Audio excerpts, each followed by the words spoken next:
Now we will continue to study about this wonderful book in 1 Samuel. At tayo po ay nasa 1 Samuel chapter 6 na po, no? Again, marami pong salamat sa Panginoon, higit sa lahat. Maraming salamat po sa ating Diyos ng Israel, Diyos po ni Abraham, ni Isaac at ni Jacob, at Diyos po ng lahat ng nilalang, no, sa mundo po ito. Marami po salamat sa Kanya sapagkat tayo binigyan niya ng panibagong araw to, sabi nga, gawin po natin ang kalooban niya. No? I-apply naman po natin ngayon yung mga napakinggan po natin kahapon sa atin pong mga pastor, sa atin pong mga nangaral po sa atin, even sa mga Sunday school na natutunan po natin. It's about time that we apply those principles, no, sa mga gagawin po natin ngayong araw na ito. And syempre, isa po yan sa kailangan, no? That's why we are still hearing those words. Maipakita po natin lang na sa Panginoon ang mga prinsipyo na gusto niya pong ating gawin, no? Sa umagang ito, I want to invite you to open your Bible in 1 Samuel chapter 6. Okay? The whole chapter po ang ating pag-aaralan, but as a introduction, gusto ko pong basahin po ang ilang talata dito sa 1 Samuel chapter 6. Okay. Sabi diyan sa verse 1, "And the ark of the Lord was in the country of the Philistines 7 months. And the Philistines called for the priests and the diviners, saying, What shall we do to the ark of the Lord? Tell us wherewith we shall send it to his place. And they said, If ye send away the ark of the God of Israel, send it not empty, but in any wise return him a trespass offering. Then you shall be healed, and it shall be known to you why his hand is not removed from you." Okay. Then said they, "What shall be the trespass offering, which we shall return to him?" They answered, 5 golden emeralds, and 5 golden mice, according to the number of the lords of the Philistines. For one plague was on you all, and on your lords. Wherefore you shall make images of your emeralds and images of your mice that mar the land, and ye shall give glory unto the God of Israel. Peradventure he will lighten his hand from off you, and from off your gods, and from off your land. Wherefore then do you harden your hearts, as the Egyptian and Pharaoh hardened their hearts? When he had wrought wonderfully among them, did they not let the people go, and they departed? Now therefore make a new cart, and to take 2 milch kine, on which there hath come no yoke, and tie the kine to the cart, and bring their calves home from them. And take the ark of the Lord, and lay it upon the cart, and put the jewels of gold, which you return him for a trespass offering, in a copper by the side thereof, and send it away, that it may go. And see, if it goeth up by the way of his own cause to Beth-Shemesh, then he hath done us this great evil. But if not, then we shall know that it is not his hand that smote us. It was a chance that happened to us. And the men did so, and took 2 milch kine, and tied them to the cart, and shut up their calves at home. And they laid the ark of the Lord upon the cart, and the copper with the mice of gold, in the image of their emeralds. And the kine took the straight way to the way of Beth-Shemesh, and went along the way, lowing as they went, and turned not aside to the right hand or to the left. And the lords of the Philistines went after them unto the border of Beth-Shemesh. And they of Beth-Shemesh were reaping their wheat harvest in the valley, and they lifted up their eyes, and saw the ark, and rejoiced to see it. And the cart came into the field of Joshua, a Bethshemite, and stood there, where there was a great stone, and they clave the wood of the cart, and offered the kind of burnt offering unto the Lord. And the Levites took down the ark of the Lord and the coffer that was with it, wherein the jewels of gold were, and put them on the great stone. And the men of Bethshemesh offered burnt offerings and sacrifices the same day unto the Lord. And when the 5 lords of the Philistines had seen it, they returned to Ekron the same day. Somebody said, one really does not believe in God when they put God to a test. Wala daw po talagang tao na naniniwala sa Diyos. Ang totoong naniniwala, kapag daw nilagay nila ang Diyos na kanilang supposed to be pinaniniwalaan sa isang pagsubok. Now, last Saturday, from chapter 5 of 1 Samuel, nakita po natin sa ating pag-aaral that God caused disease and death among the Philistines kasi po kanilang parang tinuya, parang sinubukan nila po ang ating Diyos. At yung Ark of God, kung saan nandoon po yung presensya ng Diyos, ay kanila pong kinuha at kanila pong inilagay katabi po ng kanilang Diyos-Diyosan na si Dagon. So, ano po ang nangyari? Nakita natin na 2 beses na bumaksak po ito. At nakita po nila na talagang makapangyarihan pala ang Ark of God po na ito. Na hindi nila alam na it is not the Ark but actually the God Himself who illustrate this Ark of God. Yun po yung makapangyarihan. So they tried to figure out a way not to bow down to God. And yes, they tried to send away God in their midst. Doon pa lang po, pinapakita na ng Diyos dito sa mga Philistines, sa mga Palestino na kung sino po siya pero hindi po yun ang nakita nila First, they want to add God to their many gods. Then, nung nangyari nga po yung pagtumba po nito, nung si Dagon, imbis na makita po nila yung kapangyarihan, para bang ayaw na namin. They don't want to do anything dito po sa Ark of God. But you see, God was really trying to teach these Philistines who the real God is. And yes, God continued to teach them here sa 1 Samuel chapter 6. And we will also note at the end of the chapter that God also wants to teach Israel. His apple of His eye, pagdating po sa mga pangyayaring ito. Now, sa verse 1, makita po natin, and verse 2, 7 months of judgment from God led the Philistines to look for a spiritual solution. Naghintay pa po sila, Sabi diyan, and the ark of the Lord was in the country of the Philistines 7 months. I don't know ano pong ginagawa nila during this time, do sa 1 Samuel chapter 5 and then sa opening ng 1 Samuel chapter 6. Para bang naghintay pa sila ng 7 months. Alam po natin, ang number 7 sa Biblia ay meron pong spiritual na meaning po yan. So, eksakto 7, doon lang sila nakaisip po ng solusyon. I don't know, maybe something happened, pero for 7 months of judgment, these Philistines, waited. Maybe for a solution, and I don't know kung ano po ang kanilang hinahanap. For over half a year, the Philistines dealt with disease and even death. At yan po ay nagsimula lahat when they captured the Ark of the Covenant, parang gawing trophy, itong mga Philistines na ito. God was trying to teach the Philistines the first day they took the Ark of God. And why do we think it took them more than 7 months to find a spiritual solution?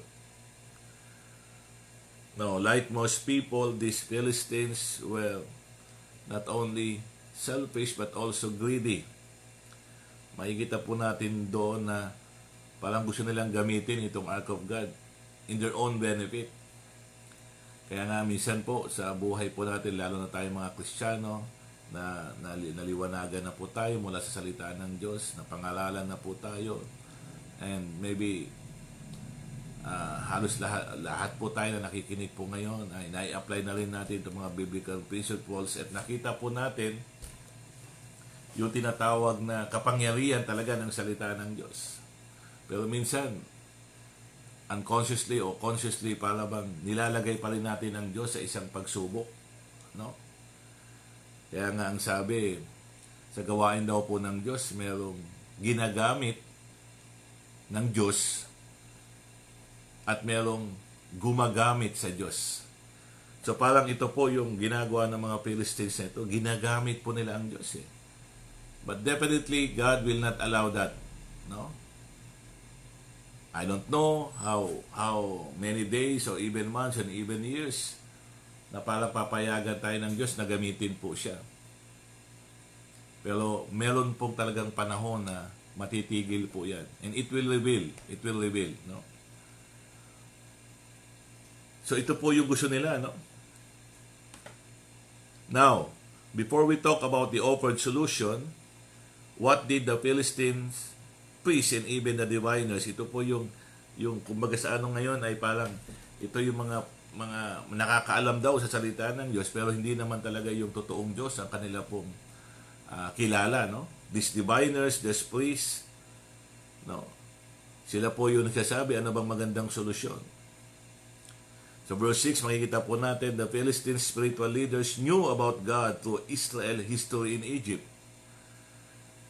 Nalaman pala po nila na ito pong Diyos ng Israel ay talaga namang may mga mapaghimala at mapagmangha na mga ginawa dito po sa Israel, no? Nakwento po nila kung anong ginawa po ng Diyos sa Israel, especially during the time na nasa Egypt po sila, no? Hanggang sila nga po ay makaalis na, no? Now, let's not give too much credit to those spiritual leaders. Although these Philistine spiritual leaders knew the power of the one and only God, sa verse 9, makita po natin, sabi, and see, if it goeth up by the way of his own cause to Beshemesh, then he hath done us this great evil. But if not, then we shall know that it is not his hand that smote us, it was a chance that happened to us. Now, ito pong mga priests and even diviners are supposed to be meron pong kaalaman dito sa Diyos po ng Israel, no, during that time. Pero makikita po natin na again, yun nga, yung binanggit ko kanina, no, as if parang sila po yung merong control o parang sila po yung medyo may leash, ika nga, no, may control doon sa ating Diyos. Yun po yung sinasabi nila dito. Bagamat kilala nila ang Diyos, pero sabi nila, well, kung yan naman ay hindi galing sa Diyos, mawawala din naman yan. No? It was a chance that happened to us. Kumbaga sa ano, parang nakaminalas lang tayo. Ikaw ba naniniwala pa sa malas? Ay, hindi ka suswertehin yan. Joke lang po, no? Parang ito po yung gusto nilang sabihin, no? These Philistine spiritual leaders were not willing to completely bow down to God despite ng kanila pong tinatawag na nasaksiyan, no? They were still putting God to test. Gusto pa nilang ilagay talaga ang Diyos, no, sa isang pagsubok. Alam niyo po, mag-iingat minsan po tayo because sa ating mga desisyon, sa ating mga sinasabi, sa nakikita po sa atin, baka po nilalagay din natin ang ating Diyos sa isang pagsubok. As if ikaw ang Diyos at ang Diyos ay isang nilalang mo lamang. Nag-iingat po tayo, no? These Palestine spiritual leaders will offer the spiritual solution, but they also had an out. O meron din silang parang option. Alam niyo po, pag nagtiwala tayo sa ating Diyos, dapat wala nang next option. Wala na, no? Ako, hindi binigay ng Diyos to, ito gagawin ko. Kaya pag binigay niya, no, hindi dapat po ganon. We should trust God 100% through and through. Umpisa pa lang hanggang ito matapos, dapat pagtiwalaan po natin ang Diyos. They were saying, I believe, but naniniwala kami. Yes, yan ang Diyos ng Israel. Makapangyarihan yan. Pero, dapat walang pero. Sounds familiar? Marami po mga Kristiyano ngayon. And I include myself, no? Na yes, sometimes we say that, yes, I believe the Bible. I believe those principles. Kaya lang, yun po yung problema eh. Kaya lang, we can also note in verse 3 na yung response nitong mga Philistines started with if, no? Sabi diyan, and they said, if you send away the ark of God of Israel. If, no? Dapat hindi if eh. You must send that ark of God to Israel. Dapat ganon. Now, marami po ngayon na mga Kristiyano, lalo po sa panahon natin ngayon. And yes, I really accept the fact na talagang ito pong new normal natin, itong pandemic, really, did something to us. It really revealed us, lalo na po kung anong tingin natin sa atin pong Diyos. Maaaring sinasabi po natin, well, if God will do this, then I believe. To see is to believe. Yun po yung principle ng mundo, You see, if one believes in God, kung ikaw ay totoo naniniwala sa Diyos, dapat hindi na po kailangan na itest ang salita ng Diyos. Hindi na po kailangan ilagay pa sa pagsubok ang ipinangako ng Diyos, no? Again, sabi ko nga kanina, one really does not believe in God when they test God. Anyway, what was the solution of the Philistine spiritual leaders? Ano po ba ang kanilang solusyon? No? In summary, ang solusyon po ay inoffered as we note in verse 3 hanggang sa verse 8. No? Meron po diyang guilt offering o trespass offering be given to God. Now, how good was the proposal? Tingnan po natin ng mabilisan. No? Well, doon po sa solusyon, doon sa proposal, meron pong pagpapakita ng pagkakasala. Sabi nila, sige, ipadala nyo na yan doon sa Israel, no? Kung saan man dapat mapadala yan. No? Kaya lang, huwag kayong magpapadala ng walang laman. No? Send it not empty. But in any wise, return him a trespass offering, sabi sa verse 3. So yung kanila pong proposal, sige, padala na, pero huwag kayong magdadala ng walang laman. Okay? Lagyan nyo ng offering yan. Now, this offering actually reflects this Philistines, even the leaders, no? And then, ito pong mga religious leader nila na meron talaga pong Diyos na nagja-judge, no? Yun po yung pinapakita dito, no? Yes, they pay honor to the right God. And from verse 6, they want to do it with a humble heart. And then sabi pa, lagyan nyo ng mga bagong kartya ng lalagyan, tapos kumuha kayo ng magdadala dyan na kain, sabing gano'n, na hindi pa nagagamit, yung mga ganyan-ganyan bagay. Now, sounds all good, no? But what does verse 16 indicate? Ano sabi dyan? And when the 5 lords of the Philistines had seen it, they returned to Ekron the same day. So, lumalabas, nung kanilang ginawa ito, hindi talaga sila nagtiwala doon sa solusyon nila kasi sinundan pa nila ito. No? These Philistines rulers watched where the cart went very carefully. Kasi po naniniwala sila that there's a possibility na hindi po talaga ang Diyos ang kalaban nila dito. Yun po yung problema. They have the right solution, they have the right motive and even purpose, pero at the back of their mind, baka hindi ang Diyos ang may gawa nito.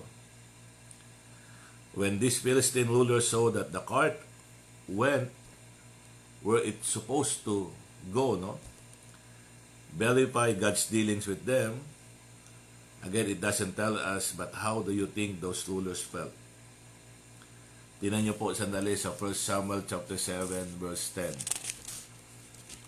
Sabi po ng talata, and as Samuel was offering up the burnt offering, the Philistines drew near to battle against Israel. But the Lord thundered with a great thunder on that day upon the Philistines and discomfited them, and they were smitten before Israel. So parang lumalabas po, nakita naman talaga nila na ang Diyos ang may gawa po ng mga nangyari doon sa verse chapter 5, no? But later on, no? Actually, sabi po ng isang Bible scholar, this actually happened after 20 years. No? Yung 1 Samuel chapter 6 saka yung 1 Samuel chapter 7, yung minasa ko po kayo na sa verse 10, actually, ay ah, meron siyang, may lumipas na po ng 20 taon, no? And it was the same generation who gave that guilt offering, then later again fought against these God's people. Yes, they humbled, ito mga Philistines, they humbled during that time sa 1 Samuel chapter 6, but later on, makikita natin, no, they don't really believe in God of Israel. Hindi talaga sila naniniwala eh. Kasi doon nakita talaga nila doon sa verse 10 sa chapter 7 na talagang yung bagsik po, yung kapangyarihan po talaga ng Diyos ng Israel. Back to 1 Samuel chapter 6, look again in verse 13 to 18, no?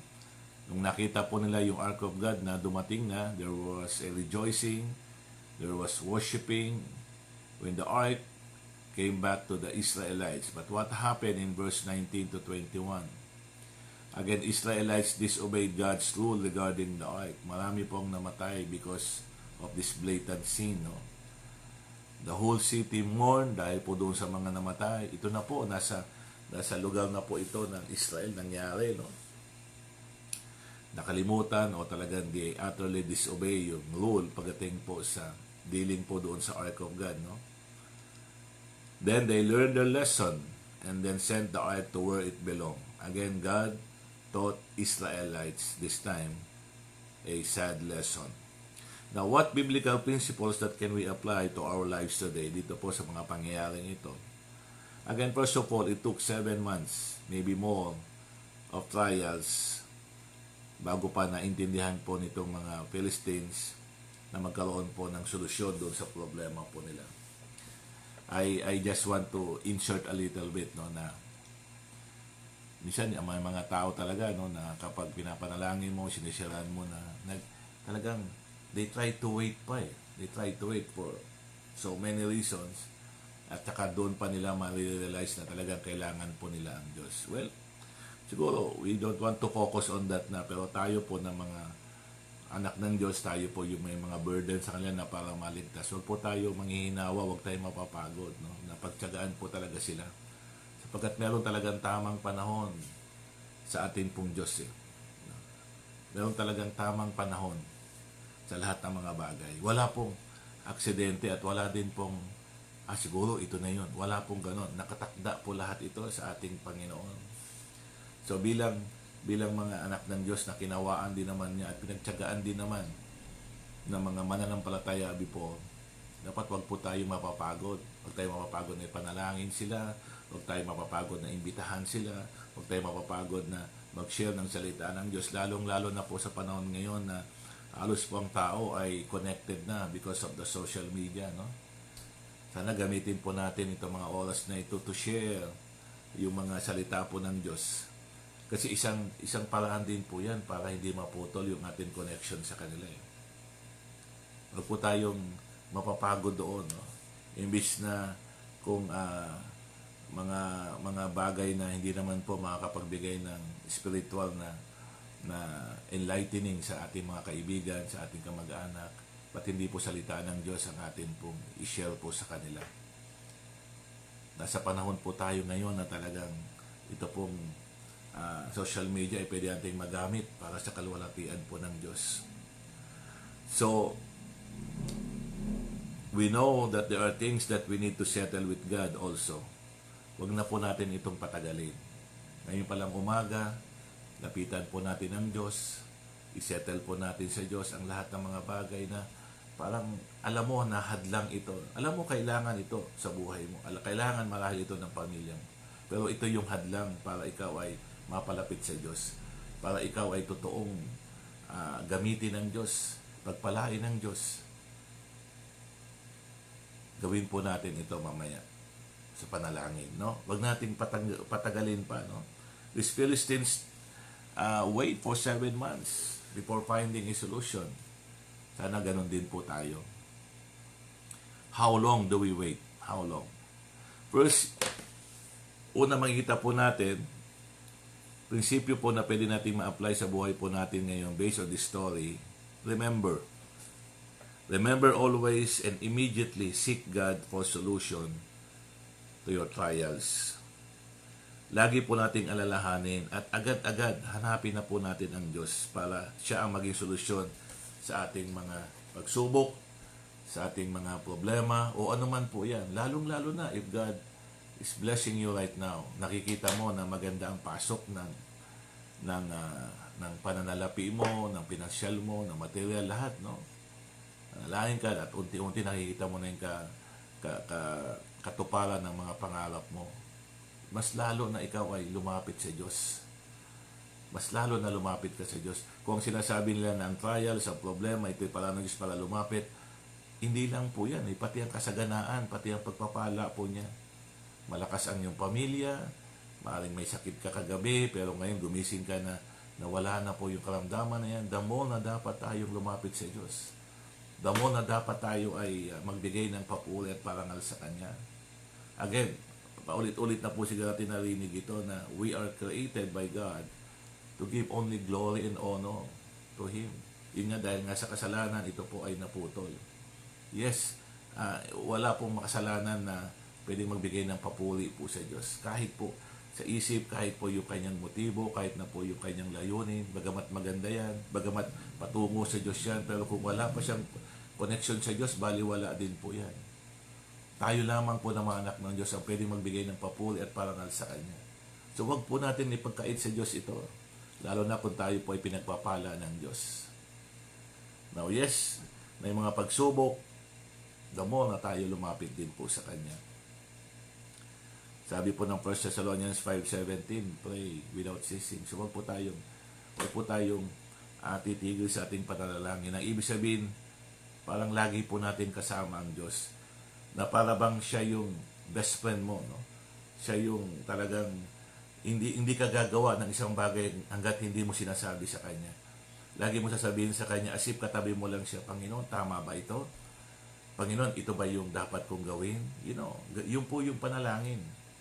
No? Yung lagi ka nakikipag-usap sa Diyos, as if parang katabi mo siya.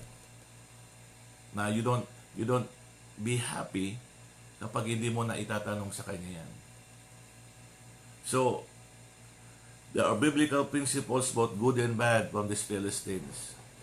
And yes, the Philistines noted the work of God in Egypt, but they failed. They failed to really trust God through and through. Tayo din po, no? We know the workings, the ways ng ating pong Diyos. Simula nung tayo nakakilala sa Kanya, simula po tayo nang naligtas hanggang ngayon, alam po natin eh. Kaya lang minsan bakit may mga pagkakataon na talagang hindi po natin siya pinagkakatiwalaan. Dapat palagi po natin alalahanin na ang Diyos lamang po may solusyon sa lahat ng ating pong problema at maging sa ating pagpapala ng kung saan minsan ang nangyari po ay lumalayo tayo sa Kanya. Pangalawa po, remember, past God's powerful work in your life. How many of you have experienced answer to prayer? Marami po tayo na pwedeng sabihin na patotoo na talaga ang Diyos ay napakabuti dahil Kanya pong hindi lang sinagot yung ating panalangin, kahit yung hindi po natin nasabi ay Kanya pong parang ibinibigay po sa atin. Yes, we experience already those answers to our prayer. How many of you experience miracles? I know some of you right now, you're praying for a miracle sa buhay. Kaya po ng Diyos yan. Kaya po. Kung lalapit lamang po tayo sa Kanya. Kung magtitiwala lamang po tayo sa Kanya.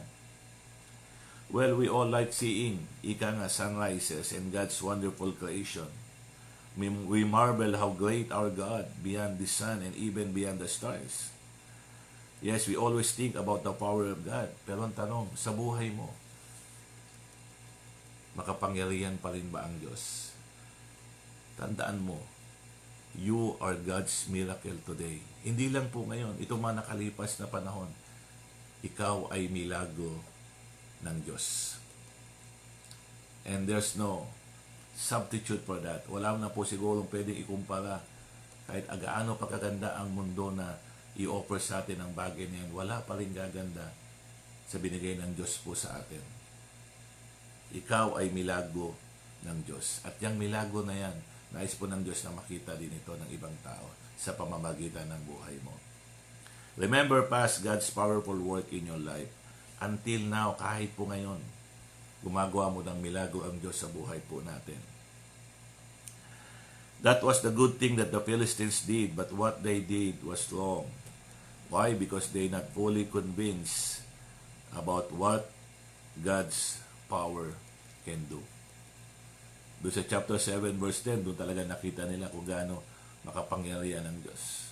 You know, sometimes it's so easy to forget na ang Panginoon gumawa sa atin ng milagro, gumawa sa atin ng kapangyarihan ng mga nakaraang taon, nakaraang buwan lamang. And then right now, balik tayo sa dati para tayong walang tiwala sa Diyos. Huwag. Number 3, remember and fully convinced that the God of the Bible is still God. And that God is still on the throne right now. Nasa throne na pa rin po ang ating Diyos. Hindi po siya umaalis yan. Siya pa rin po ang makapangyarihan sa lahat. Alalahanin po natin yan. We need to be fully convinced that the God of the Bible is still the God on the throne in heaven right now.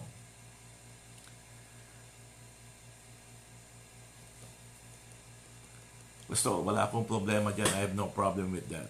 Pero ang tanong, how often do we really think about God? And this, how often that you really believe that God rule in every minute details in our life? Kailan mo laging iniisip at kailan ka talaga naniniwala na ang Diyos ang merong akda sa bawat himay-may ng buhay mo, sa bawat detalye ng buhay mo? See? Kailan yan? Maaaring ngayon, sasabihin mo, so wala akong problema dyan, naniniwala ako sa Diyos, makapangyarihan siya. Sana, kahit po dumating yung totoong pagsubok sa atin, paniwalaan pa rin natin yan. Because what? Because you know what will happen? Doon mo talaga tunay na makikita ang kapangyarihan ng Diyos. Doon mo talaga makikita ang kapangyarihan ng Diyos. Kapag nangyari na sa iyo ang mga bagay na yan at i-apply mo yung totoo mong believe at paniniwala sa Diyos, doon mo talaga makikita. I know for me, it is an ongoing challenge to always think about God and really allow Him to rule sa buong buhay ko. At maaaring ganun din po sa atin, no? Challenge po siya, no? Hindi lang isipin, kundi i-apply talaga ito, lalo na po sa mga oras na kailangan po natin. But again, we still take the challenge. 24/7, we still think about God, and yes, we still believe that God rule over everything in our life. Tuloy po natin yan. Ituloy lang po natin yan. And then pang-apat po, remember that you are always worship God because of your obedience. Napakahalaga po niyan. Sa ating sa araw-araw na pinagkakatiwala niya sa atin, we are worshiping God because we obey His commandments. We obey everything na gusto niyang makita po sa atin. And let's continue doing that. Maraming pong salamat. Naway tayo po ay pagpalain ng Diyos sa mga pinag-aralan po natin. I hope that itong mga bagay na natin narinig, hindi lang po natin ito magandang mapakinggan o magandang mabasa, kundi dapat makita talaga natin ang kagandahan nito habang ginagawa na po natin ito. And that's what makes our relationship to God more enjoyable. Napakasaya po ng ating relasyon sa Diyos, lalo na pag nakikita natin na sinusunod natin ang mga bagay na ito. Oo, napakabuti ng Diyos, napakabait po niya. Tayo po naman.